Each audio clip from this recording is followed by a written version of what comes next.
Assalamualaikum warahmatullahi wabarakatuh. Perkenalkan, nama saya Sela Agustin Sriwinati, Prodi PGSD tahun 2020 dari Universitas Lampung. Di sini saya akan menyampaikan materi tentang pengertian, tingkatan, kegiatan, dan upacara dalam Pramuka Penggalang. Yang pertama ada pengertian Pramuka Penggalang. Pramuka Penggalang adalah sebuah tingkatan dalam pramuka setelah siaga. Usia Pramuka Penggalang berusia antara 11 sampai 15 tahun.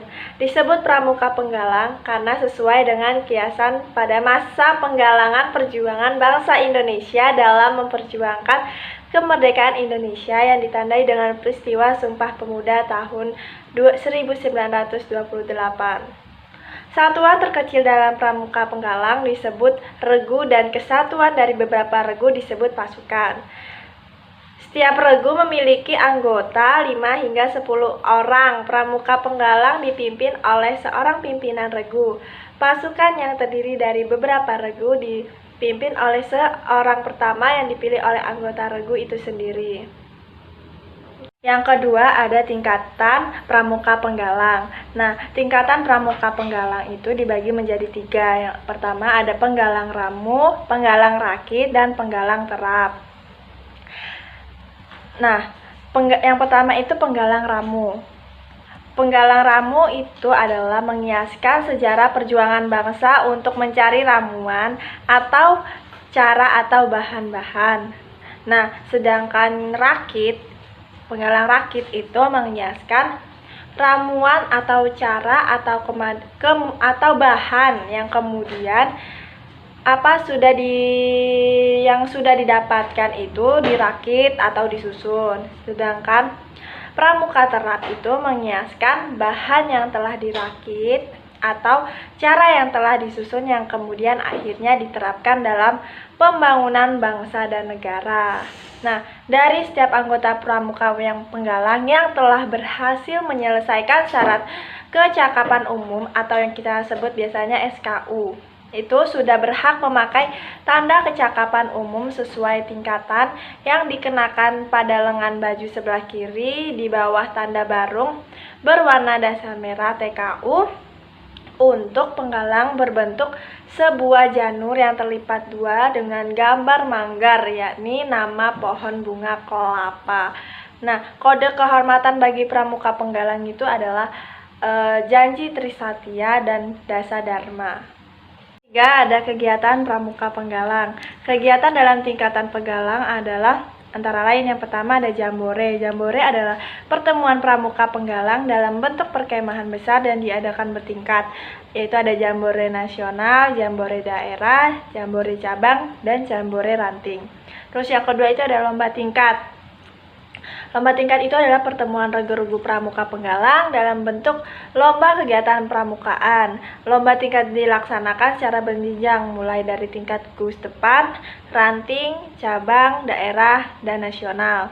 Kemudian yang ketiga ada gladian pimpinan regu atau dianpiru adalah pertemuan Pramuka Penggalang bagi pemimpin regu utama yaitu pratama, pemimpin regu, pinru, dan wakil pemimpin regu atau wapinru Penggalang yang bertujuan memberikan pengetahuan dan pengalaman di bidang manajerial dan kepemimpinan. Dianpiru diselenggarakan oleh gugus depan, kuartir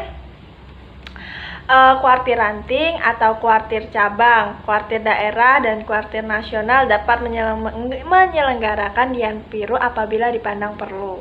Terus yang keempat ada penjelajahan white camp adalah pertemuan Pramuka Penggalang dalam bentuk mencari jejak dengan menggunakan tanda-tanda jejak, membuat peta, mencatat berbagai situasi, dan dibagi dalam pos-pos.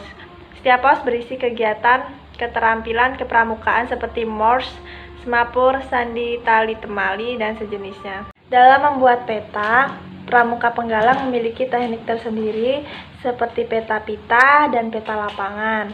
Nah, peta pita itu dibuat oleh 2 atau 3 orang yang biasanya mencatat posisi atau titik dari kompas bidik. Kemudian orang yang lain akan mencatat kondisi sekitar dalam sebuah meja jalan. Meja jalan sendiri terbentuk dari papan seukuran kertas folio yang kemudian ditempel kertas yang digulung panjang. Terus yang kelima itu ada latihan bersama.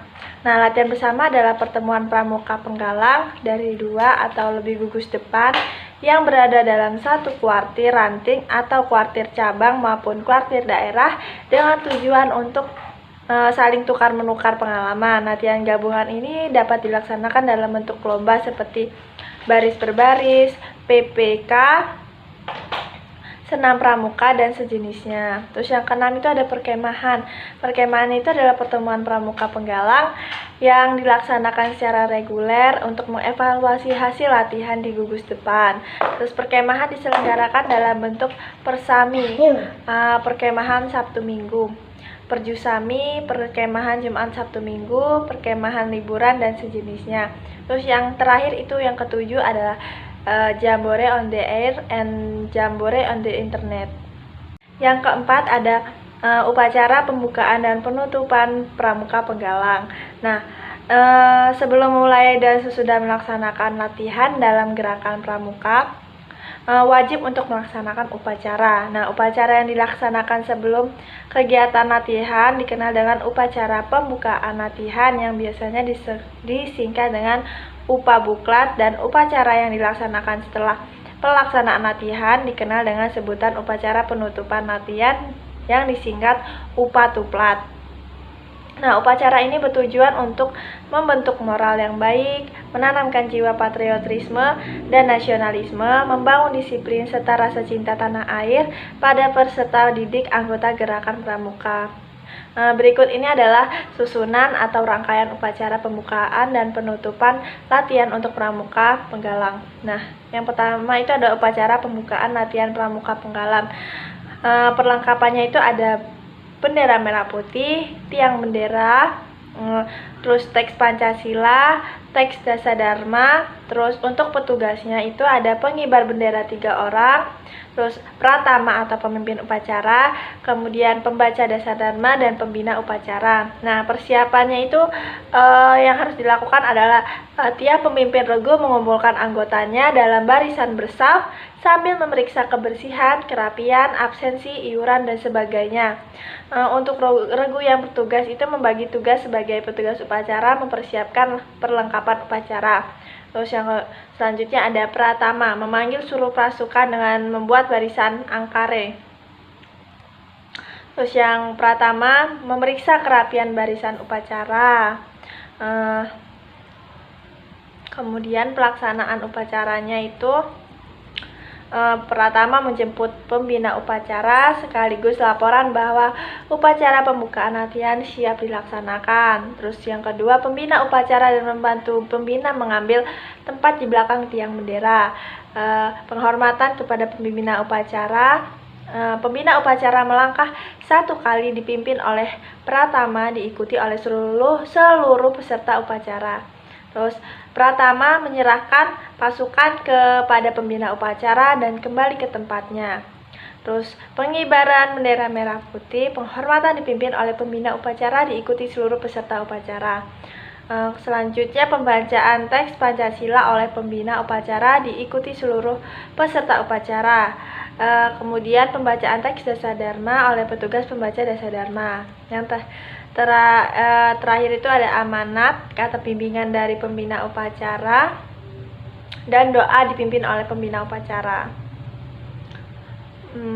Pembina upacara menyerahkan pasukan kepada pratama, penghormatan kepada pembina upacara dipimpin oleh pratama diikuti oleh seluruh peserta upacara.